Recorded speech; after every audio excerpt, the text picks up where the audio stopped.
They laugh at you because you are quiet.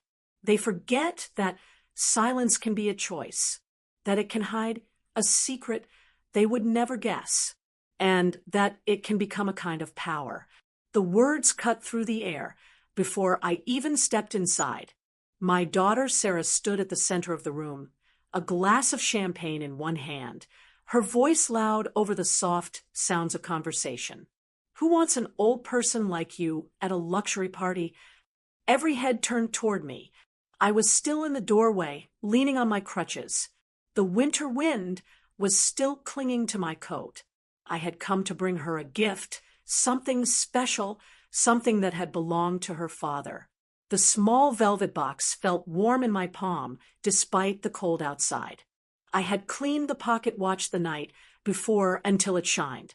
It was the same watch my late husband had carried every day of our marriage, the same watch he had checked the moment he left work, hurrying home to us.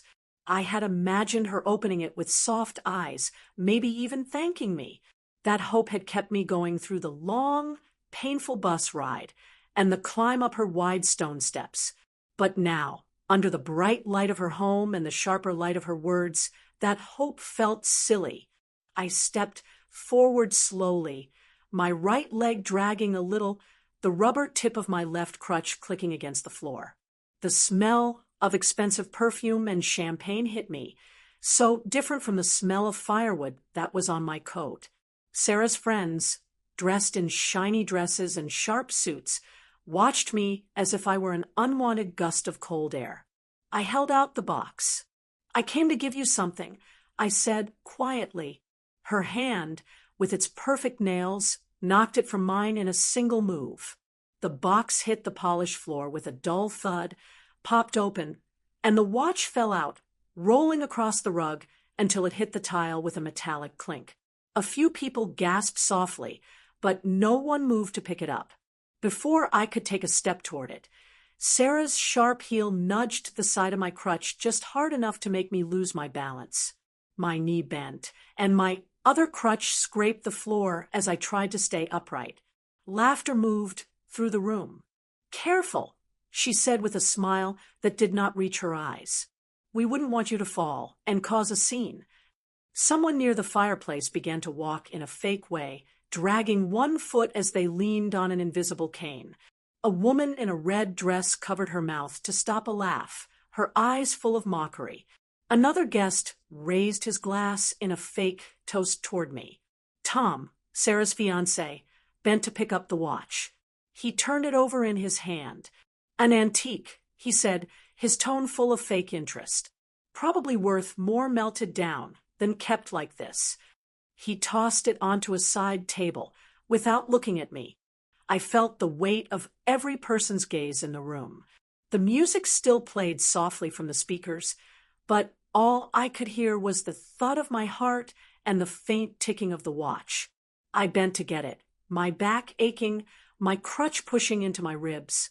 When I stood up straight, I met Sarah's eyes. She held my gaze with a cold satisfaction, as if she had been waiting for this exact moment. I placed the watch back in its box and closed the lid gently. Without another word, I turned toward the door. The crowd moved just enough for me to pass, forcing me to walk between shiny skirts and polished shoes. The door closed behind me, muting the laughter and the clink of glasses. The winter air hit me like a slap, sharp and clean. I tightened my grip on the box. The metal inside was still warm from my hand. By the time I reached the bottom of the steps, I knew I would never forget that scene. And I knew something else, too. Something that Sarah and her glittering friends could never have guessed. I was not always the woman who moved slowly, leaning on crutches. Once my walk was sure, my back was straight, my hands were free to carry whatever life handed me. That changed on an afternoon when Sarah was just 17. The day I gave her the rest of my body in exchange for her life. It was late autumn, the air sharp with the smell of burning leaves. We had been arguing about something small, whether she could borrow my car to go to a party. When the light turned red at the busy intersection by Miller's Hardware, I remember the way she pulled open the passenger door, stepping into the street before I had fully stopped. That was when the truck came. A delivery vehicle speeding down the hill, its horn blaring, the driver's face frozen in panic. Sarah was still in its path, frozen herself. The box of cupcakes she'd been holding fell to the ground. I do not remember thinking, only moving. My hands pushed her backward, with every bit of strength I had. And the next instant, the world was a blur of metal and noise. The impact spun me to the ground, my back hitting the curb with a crack that made my vision go white. When I opened my eyes, Sarah was kneeling beside me, crying, her fingers gripping my coat. "I'll take care of you forever, Mom," she kept saying between sobs.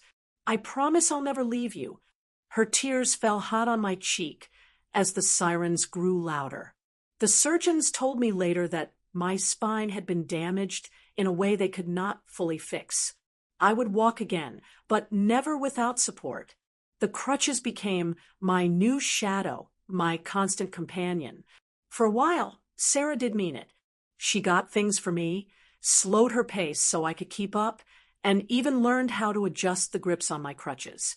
But care can disappear in certain situations, and over time, something in her eyes changed. By the time she left for college, the kindness had cooled into something else, something sharper.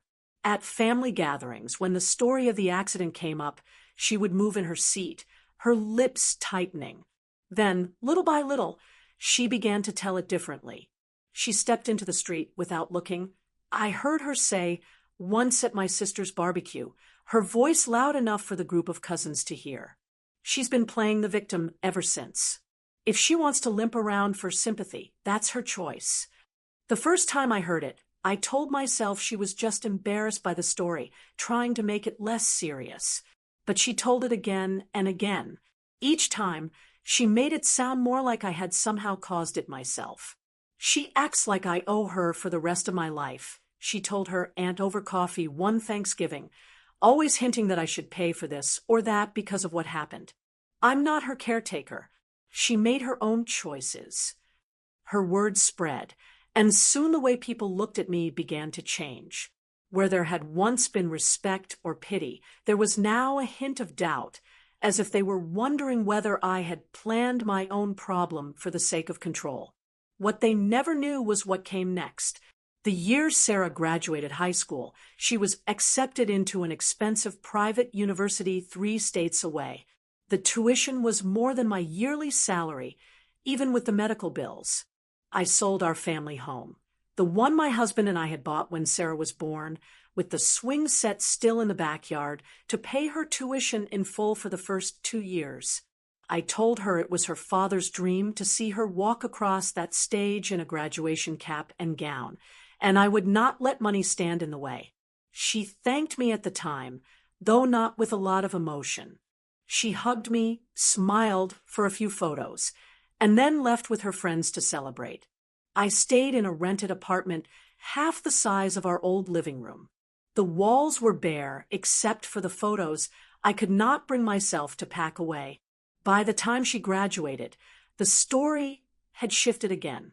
"I never got my inheritance," she told her fiancé's parents over dinner one night, not knowing I was close enough to hear. "She sold the house out from under me, kept the money for herself." It was the opposite of the truth, but the truth no longer seemed to matter. What mattered was the image she created. The self-made woman, not burdened by a needy mother. There were other insults, smaller but just as painful, invitations that never arrived, phone calls unanswered for weeks. The Christmas she sent me a scented candle with a wick already burned once, as if it had been given to her by someone else, and she was just giving it to me. When I asked about it, she laughed. "You're so picky, Mom. You should be grateful you get anything." The promise she had made as a crying teenager, "I'll take care of you forever," had long since turned into something unrecognizable. It was around then that I began to notice a different pattern. Sarah could be cruel to me in ways she would never be to strangers, but if someone else did something similar, she would find a way to praise them. When her fiancé Tom's mother broke her hip and needed a live-in nurse, Sarah posted about it on social media. She praised Tom for his care and sacrifice because he visited once a week. "He's such a good son," she would tell people. Meanwhile, the years I spent working double shifts at the diner to pay off my medical debt and her tuition were invisible, erased in favor of a story where I was the burden she had to escape. It was a double standard, so clear it might have been funny if it had not been my life. The night after the engagement dinner, the one I had not been invited to, was the first time I let myself sit with the truth. Whatever bond one had once believed was unbreakable had already been broken. Sarah had not just rewritten our history. She had sold the story to the highest bidder in her social circle, and the currency was my dignity. I did not yet know what I would do about it, but I knew for the first time that doing nothing was no longer an option. Tom was the kind of man who could make a bad decision sound like a great idea. A few years ago, he put nearly every dollar he had and a good deal of money he didn't have into some stupid investment scheme involving luxury homes that were supposed to be the next big thing. The company went bankrupt in under a year. Workers went unpaid. Buyers went to court, and Tom filed for bankruptcy before the problem had even been sorted out. You would think that kind of failure might at least make a man humble, but not Tom. Within weeks, he was back on social media, posting grainy photos of himself in business meetings with words like, "Real men bounce back, and failure is just the price for success." Sarah loved it. "He's the most determined man I've ever met," she told her friends, her voice warm with admiration. "He's been through so much and come out stronger. That's the kind of strength you can't buy." Meanwhile, my strength was invisible. My decades of getting by, of making do with less, of never missing a rent payment, even when it meant skipping meals. None of that counted, not in Sarah's world. I remember the day she came to my cabin, all perfume and perfect nails, to ask for $5,000. She did not sit down, just stood in the middle of the room as if she were afraid of catching the smell of wood smoke that lingered in the air. "It's just a temporary loan," she said like it was a sure thing. "Tom and I need to cover some wedding expenses until the next payment from his consulting job." I knew what consulting job meant. It meant Tom had convinced someone else to give him money for advice he wasn't qualified to give. It meant there would be no payment, not one that would arrive in time to repay me. "I can't do that," I said. "I don't lend money. I know I won't get back." Her eyes became a little narrow, but the softness in her voice dropped away like a mask slipping. "So, you'd rather watch your only daughter struggle?" "I'd rather not be in a position where I have to choose between paying my bills and funding your lifestyle," I said. She left in silence, her heels snapping against the floor. But I knew the silence would not last. By the end of the week, the phone calls began. Not to me, but about me. Cousins called to ask why I was being so cold. An old neighbor left me a voicemail that began, "I'm sure there's more to the story, but..." And then I heard the words Sarah had been putting in their ears. "She's living all alone in that old shack. One of these days she's going to freeze to death out there. Honestly, the sooner the better. At least then she won't be anyone's problem." The first time I heard it, I laughed. Not because it was funny, but because it was so horrible. I thought no one could believe it, but people did. They believed her because it was easier than asking me, because Sarah's voice, sharp with belief, left no space for doubt. It was not just the words. It was the way she made me seem so different from Tom. To her friends, Tom was a man of courage, a person rising from the ashes of his own mistakes. I was just an old woman holding on to my pennies in a cold cabin. I started noticing the change in how others treated me. At the grocery store, A woman I'd known for 20 years avoided looking me in the eye in the produce aisle. At church, someone I'd once considered a friend offered me a bag of canned goods, pressing it into my hands with the kind of pity you give to stray animals. The truth that I had enough, that I was comfortable in my small, simple life, no longer mattered. The story Sarah had told was easier to believe, that I was bitter, selfish, and waiting to die in my old shack. The double standard hurt the most at family gatherings. One summer barbecue, Tom told everyone the story of how he had once convinced a bank to forgive part of his debt. He described it like a war hero might describe surviving the front lines. Everyone nodded, impressed. Sarah reached over and squeezed his hand, her voice full of pride. "See, Mom, that's what it means to fight back." I wanted to tell her that fighting back sometimes looks less like smooth talk and more like swallowing your pride while scrubbing motel bathrooms, because it's the only work you can find. But I had learned that in this family, the kind of struggle that counts is the kind you can dress up in a suit and post online. In quieter moments, I found myself thinking about her words about my old shack, about how it would be better if I froze to death. I thought of the years I had cut my own food into smaller portions so she could have more. The winters I had fixed her coats instead of buying a new one for myself. The nights I stayed awake listening for her to come home safe. But Sarah had rewritten those sacrifices into something ugly, something she could use to elevate herself. It was in those moments, sitting in my small cabin with the fire crackling and the wind pushing against the windows, that I began to think not just about the past, but about what came next. Because the truth was, I was not helpless. I had resources Sarah did not know about, and I had patience, a kind of patience she mistook for weakness. And if she thought the story ended with me shivering in the dark, she was about to find out just how wrong she was. The storm had been building all day.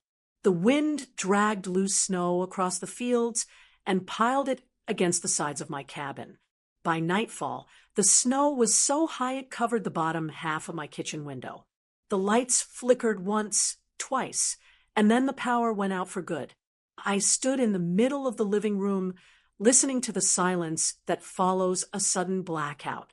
The stove had gone cold hours earlier, the pilot light refusing to catch despite my best efforts. I still had my wool blankets, but the temperature was dropping fast enough that I could see my breath in the lamplight. I told myself I could manage. I had seen worse winters, but my joints ached from the cold, and every movement felt slower, heavier. When I reached for the kettle, my fingers barely closed around the handle. It was then I realized I had to choose between my pride and my survival. So I picked up the phone and dialed Sarah. It rang long enough that I almost hung up, but then her voice came through, sharp and bright, like she'd just stepped away from a crowd. "Mom, this better be important." "Sarah." My voice cracked more than I wanted it to. "It's freezing here. The power's out. The stove's gone cold. I don't think I can last the night without heat. Could you come get me, or send Tom?" There was a pause, the faint clink of glass in the background. Then, without muting herself, she said to someone else, "Hold on. You've got to hear this." The next thing I knew, her voice was booming through a speaker. "Hey everyone, listen up. Old cripple's doing her Frozen in the Woods drama again." The room on her end erupted in laughter, muffled but clear. Someone male, maybe Tom, said, "Put her on speaker. Let's hear the performance." My stomach turned. "Sarah, this isn't a joke. I'm telling you," another voice cut me off. A woman's this time, full of mockery. "Oh, poor frosty grandma. Somebody get her a snow globe so she can pretend she's in Florida." Then came a louder, more cruel laugh from a man I didn't know. "Nah, let her freeze. We can live stream it. Set up a fundraiser. Call it Send Mother Off in Style. I bet we'd raise a fortune." There was the distinct sound of champagne glasses clinking together, followed by Sarah's voice, full of false sweetness. "Cheers to that." And then, click, the line went dead. For a moment, I just stood there with the phone still in my hand, listening to the empty sound. The fireless stove was in the corner, and the only sound now was my own heartbeat in my ears, steady and loud, as if reminding me to keep moving before the cold took me. I set the phone down on the counter and wrapped another blanket around my shoulders, tucking it under my chin. My body was shaking now, whether from the cold or from the humiliation, I could not tell. I had been mocked before at family gatherings in quiet, mean comments, but this was different. This was a public display, a deliberate taking of dignity in front of an audience she had chosen. I thought about the people on the other end of that call, their laughter mixed with the clink of crystal glasses. They had not seen the night years ago when I stepped into the road without thinking, pushing Sarah out of the way of an oncoming truck. They had not seen me in the hospital bed, learning that the damage to my spine would never heal. They had not seen the nights I sat in the dark, afraid to turn on the heat because the bill had to wait until her tuition was paid. To them, I was just a character in a story Sarah told, a story where I was inconvenient, bitter, and best kept at a distance. The temperature kept dropping. My breath fogged the air in front of me, and my fingers went numb even inside the blanket. I moved slowly to the cabinet where I kept the emergency candles, lighting one after another until the small flames dotted the room. Their light was warm, but their heat was nothing against the icy air creeping in through the cracks. I lasted through the night by sheer will, keeping myself moving enough to stay awake. The storm finally broke in the early morning hours, the wind dying down until there was only silence outside. When the sun rose, I saw the world outside covered in glittering snow, the kind of beauty that can kill you if you're not careful. I worked at the stove until the flames finally caught, the first real warmth in nearly 12 hours. As the heat spread slowly through the cabin, I sat down with a cup of tea and thought about the phone call. Not just the cruelty of it, but the carelessness. Sarah had never considered that one day her words might matter to someone other than the people she meant to impress. She thought I would carry that humiliation in silence. And for the moment, she was right. But silence is not the same as giving up. And I had a long memory. That night, the ticking of the old wall clock seemed louder than usual, each second matching the slow, deliberate thud of my heart. My crutches clicked softly on the wooden floor as I moved toward the cedar closet, the sound echoing in the stillness. The coat was buried in the back under a pile of blankets. But as I dug deeper, my fingers touched something stiff like thick cardboard wrapped in cloth. I pulled it out and realized it was my late husband's old leather folder, the one he used to keep his music notes in when he was still alive. The leather was worn and cracked, and the brass latch gave way with a reluctant snap. Inside, I found dozens of yellowed sheets, each covered in his careful, looping handwriting and neat musical notes. My breath caught when I recognized the titles. Folk songs he had been working on for years. Melodies he used to hum under his breath while sanding wood in his workshop. He had always planned to publish them when the time was right. But the accident that took his health and later his life stole that chance. At the very bottom of the stack was a thick envelope, its edges curling. I opened it to find a formal copyright registration from decades ago, signed and sealed by the federal office. Every song, every verse, every line of music, all legally registered to his name, and now by inheritance, mine. My hands trembled as I ran my fingers over the official seal.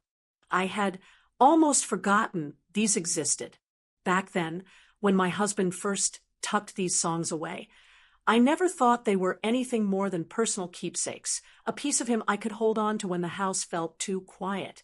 I had no idea that the folk music scene had shifted, that collectors and record labels were now willing to pay a fortune for real, untouched material from that era. I thought about Sarah's words at the dinner table, about Tom's smug grin, about the way they had all laughed when I begged for warmth during the storm. I wondered what they would say if they knew the very thing they had mocked me for, my old shack life, had been hiding something worth more than their entire house. The next morning, I called one of my husband's old friends, Michael, who had been part of a small music group with him back in the 70s. It had been years since we spoke, but the warmth in his voice was instant when he recognized me. I told him what I'd found, and after a long pause, he said, "You have no idea what you're sitting on, do you?" Michael explained that there was a new wave of young artists digging deep into real American folk music, desperate for material that was both genuine and untouched by the market. One singer in particular, a rising star with a huge following, had been looking for exactly the kind of songs my husband wrote. She wanted exclusive rights, and she had a company willing to pay a lot of money to get them. I emailed Michael scans of the copyrights and sample recordings I still had on cassette tapes.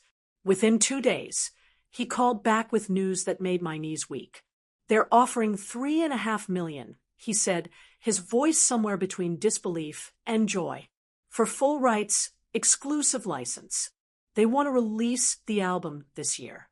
$3.5 million. The number echoed in my head as if the cabin itself had whispered it. I thought about the heating bills, the leaking roof, the cheap canned soup I had eaten through last winter. And then I thought about Sarah, about the way she had looked at me with that thin smile as she kicked my crutch out from under me. "I'll sign," I told Michael, "but I want it quiet. No press, no leaks.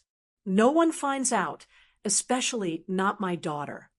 "Understood," he said. "We can arrange the transfer discreetly." When the contract arrived by courier, I signed with steady hands. The money went into a private account under a name no one in my family would recognize. By the time the ink dried, I was no longer a woman begging for heat in a storm. I was a woman holding a key, and I intended to turn it when it would hurt the most. The agreement had been finished within a week, though the actual transfer of funds took another month, as the lawyers checked every copyright and contract. It was careful work, but in the end, every dollar arrived safely into the trust one controlled. I had $3.5 million sitting in an account with a name that even Sarah's most determined spying could never connect to me. Money is power. Yes, but power is worthless unless you know where to aim it. And I had spent a lifetime watching my daughter and her circle learning exactly where they were weak. Her wedding was their main event. Every conversation for the past 6 months had been about the event of the year, from the imported flowers to the 12-piece jazz band to the champagne fountain in the entrance hall. The venue alone, a very exclusive estate just outside the city, was booked through a high-end event management company that was proud of creating unforgettable experiences for the city's rich and famous. Through a law firm that was good at staying anonymous, I set up a fake company with a simple name, Northwood Holdings. Within 2 weeks, Northwood quietly bought the event management company. The transaction was clean, quiet, and absolutely invisible to anyone not digging deep into private business records. I made sure of that, but ownership alone wasn't enough. I wanted the strike to be precise, personal. That's when the opportunity fell into my lap in the form of a phone call from a young man named Leo. He was a part-time waiter at the engagement dinner Sarah had so proudly posted about online. He had been there the night she put me on speakerphone for the whole table. The night they laughed and clinked glasses at the idea of me freezing to death. "I recorded it," he said simply when I asked how he got my number. "I'm not proud of listening in, but, well, I've got a grandmother, and if I ever heard someone talk to her like that, I'd lose my job punching them." He offered to give me the recording, saying it was the least he could do after seeing something so cruel. Sarah's voice was crystal clear, mocking me, her friends laughing, one of them saying they should live stream the old lady's funeral. He explained he had recognized my name on the seating chart at the engagement dinner and tracked me down through a contact at the hotel cafe, where he also worked part-time. When I heard what she said, well, I figured you might want the truth on your side. I didn't hesitate. I bought the recording, then had my lawyer make sure it was written down, had the time and date noted, and was saved with a legal certification that it came from a credible source. I knew exactly how to use it. 5 days before the wedding, under my direction, the event company sent a formal letter to Sarah and Tom.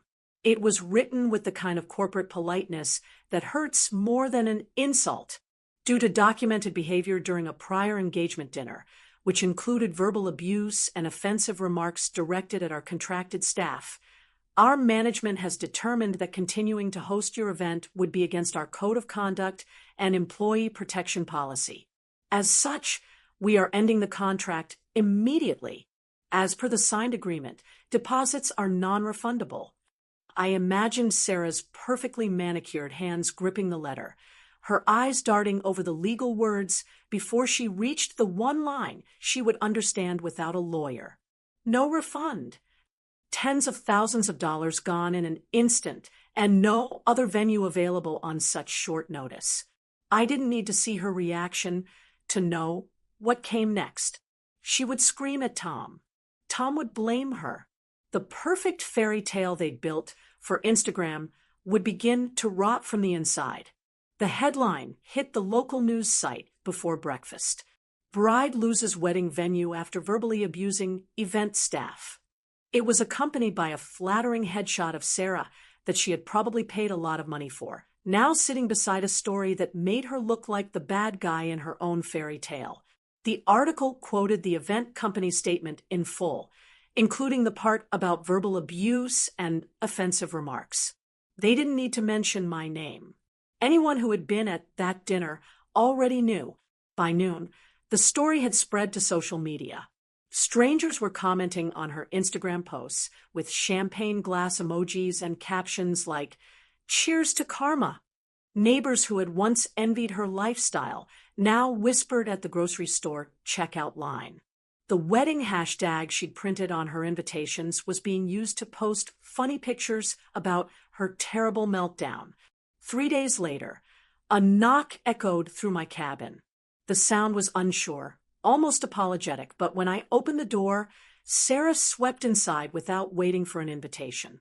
Her designer coat still smelled faintly of perfume, but her eyes were red. "Mom," she started, her voice breaking in that fake way she used when she wanted pity. I need your help. We can fix this. If you lend me the money, I didn't let her finish. I reached for my phone on the table, tapped the screen, and the familiar background noise filled the room. Then came her voice, sharp, mocking, from that engagement dinner. "Who wants an old person like you at a luxury party?" Laughter followed, and another voice chimed in about live streaming my funeral. The color drained from her face. I set the phone down gently and met her eyes. My voice was steady, almost quiet. "The night you chose to turn my pain into your party trick, you ended whatever we had left." She opened her mouth as if to argue, but whatever she saw in my expression made her think better of it. She left without another word, her heels clicking against the wooden floor until the door closed behind her. I thought that would be enough. But the truth is, Sarah had never learned the difference between shame and consequence. And Tom, well, Tom was about to learn it the hard way. Through one of my fake companies, I reached out to a business contact who owed me a favor, a manager for a big company that had been negotiating a multi-million-dollar deal with Tom's investment company. All it took was a discreet email attaching a few high-quality photos from the engagement dinner, Tom laughing over a champagne glass while Sarah mocked me on speakerphone, surrounded by friends who looked like they'd stepped out of a lifestyle magazine. I added a few carefully chosen rumors I'd gotten from one of Tom's former colleagues, whispers about questionable accounting, and a client whose funds had mysteriously disappeared after Tom's investment strategy went wrong. The deal fell apart within days. The loss destroyed Tom's company, causing a series of cancellations from other clients who didn't want their money tied to a public scandal. Over the next 6 weeks, the firm lost clients and investors, each one leaving until the company was little more than an empty office with unpaid bills. Sarah's dream wedding was already dead. Now her husband-to-be's career was gasping for air right beside it. I didn't pop champagne. I didn't celebrate. I just sat by my window, watching the snow melt off the pines, and thought about how some debts take years to be paid. But when they do, they are paid with interest. 6 months after the scandal broke, the inevitable happened. The shiny wedding photos Sarah had once put all over her social media were gone, replaced by long periods of silence. Word came back through the same cousins who used to give me her insults. The marriage had ended quietly, without an official announcement. The divorce papers were signed in a courthouse with no guests, no witnesses beyond the clerks and lawyers. Tom had taken what little was left of his reputation and fled to another state. Sarah stayed, but the town didn't forget. Restaurants and event venues began adding her name to their do-not-serve lists after one too many public outbursts, each time recorded on a smartphone and shared in the local groups on social media. Service staff talked, and word traveled fast. Soon she couldn't get a table at a regular restaurant, let alone have another big party. Her circle of friends thinned to nothing. Local social media groups began sharing a collection of videos, Sarah yelling at a caterer, making fun of a waitress's accent, and storming out of a store without paying. By then, I had turned my attention to something that mattered. With a portion of the money from my late husband's music, I established the David Hayes Music Fellowship, a scholarship for young musicians who had been dismissed, overlooked, or told they weren't worth the investment. The fund paid for instruments, studio time, and professional teachers, giving voices that might have been silenced a chance to be heard. On the day of the fellowship's opening ceremony, the hall was filled with hopeful faces, teenagers holding guitars, young women with violins, a boy holding a battered trumpet like it was gold. Years of physical therapy had allowed me to trade my crutches for a sturdy cane, though the limp remained. I walked to the podium, my cane tapping softly against the hardwood floor, and spoke about my husband's love for music, how he believed no song was too small to matter. Afterward, I prepared one last gift. I placed a plain white envelope in the outgoing mail addressed to Sarah. Inside was a small USB drive and a single card. The drive contained a digital recording of my husband singing an old folk song he had written for me decades ago, "The Mother Who Was Not Left Behind." His voice, deep and warm, carried the kind of truth no amount of money could buy. On the card, I wrote only 8 words, for those who know how to keep promises. I never called to see if she listened. Some doors, once closed, are meant to stay that way. That evening I returned to my new home, a modest place by the water where the salt air drifted through the open windows. The sun was setting, casting gold across the waves. I sat on the wide porch with a cup of tea, the old wooden cane resting against my chair. From the speaker beside me, my husband's voice filled the air, singing the song he had written so long ago. I tapped the end of my cane gently in time with the music, each beat steady, certain. The sky darkened to purple, and the last light of the day lingered on the horizon. I have been called many things in my life, selfish, a drama queen. But in that moment, with the music and the sea and the memory of a promise kept, I knew exactly who I was, and I knew that I had never, not once, been left behind.